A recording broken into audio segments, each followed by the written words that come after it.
Hello viewers, সবাই কেমন আছেন? আশা করি ভালো আছেন। আজ একটি দুর্দান্ত স্বাদের রেসিপি নিয়ে হাজির হয়েছি। হাত ঝাড়া পিঠে বা চুগলি পিঠে বলা হয়। তো চালগুলো আমি কয়েক ঘন্টা ভিজিয়ে রেখেছিলাম। তারপরে এখন মিক্সিং জারে দিয়ে অল্প পানি দিয়ে আমি একটি পেস্ট বানিয়ে নিয়েছি। এইভাবে আমি সব চালগুলো ব্লেন্ড করে নিয়েছি। এর মধ্যে পরিমাণ মতো পানি দিয়েছি আর স্বাদ অনুযায়ী লবণ দিয়েছি। দিয়ে এটা এখন হাত দিয়ে ভালো করে আমি এই রকম একটা ব্যাটার তৈরি করে নিয়েছি। একটি বাড়ির মধ্যে কাপড় বেঁধে ওর মধ্যে আমি তেল নিয়ে কড়াটা ব্রাশ করে নিয়েছি।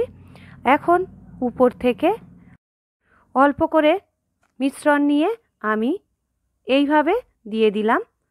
এটা বানাতে বেশি সময় লাগে না, মাত্র 2 মিনিটের মধ্যে এই পিঠেটা হয়ে যায়।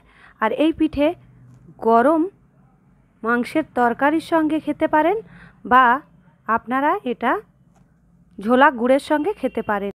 এটা খেতে ভীষণ ভীষণ ভালো লাগে।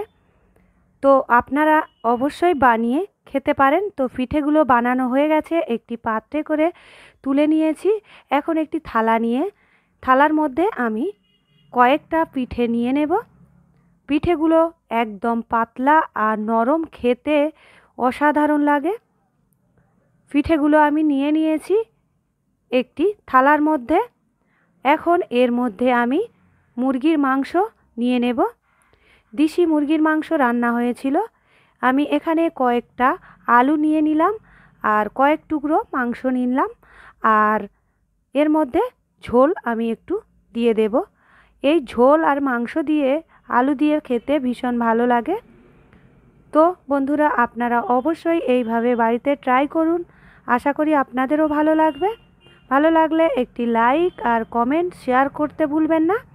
অল নোটিফিকেশান অন করবেন, এতে করে সমস্ত ভিডিও আপনাদের কাছে পৌঁছে যাবে। তো এখন আমি আবারও একটি পাত্র নিয়েছি, তার মধ্যে আমি কিছুটা হাতঝাড়া পিঠে নিয়ে নিয়েছি আর একদম টাটকা টাটকা গরম গরম ঝোলা গুড় নিয়েছি। ঝোলা গুড়টা একদম টাটকা ছিল, গরম গরম অবস্থায় এটা আমি নিয়ে এসেছিলাম। আর এই ছোলা গুড় দিয়ে খেতে কি স্বাদ লাগে বলে বোঝাতে পারবো না। আমার তো মুরগির মাংস তরকারির থেকে ভীষণ ভালো লাগে এইভাবে ঝোলা গুড় দিয়ে এই পিঠেটা খেতে। আর আপনাদের কি দিয়ে খেতে বেশি ভালো লাগে, ঝোলা গুড় দিয়ে না চিকেন দিয়ে খেতে ভালো লাগে, এটা আপনারা অবশ্যই কমেন্ট করে জানাবেন। কোনো নতুন বন্ধু আমার চ্যানেলে প্রথম এলে চ্যানেলটিকে সাবস্ক্রাইব করার অনুরোধ রইল। আপনার বন্ধুবান্ধবের সঙ্গে শেয়ার করবেন আর ভালো লাগলে একটি লাইক করে দেবেন।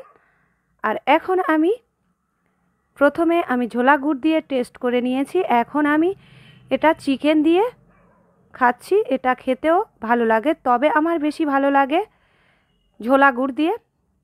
তাহলে বন্ধুরা, আমার ভিডিও ভালো লেগেছে আপনাদের আশা করছি।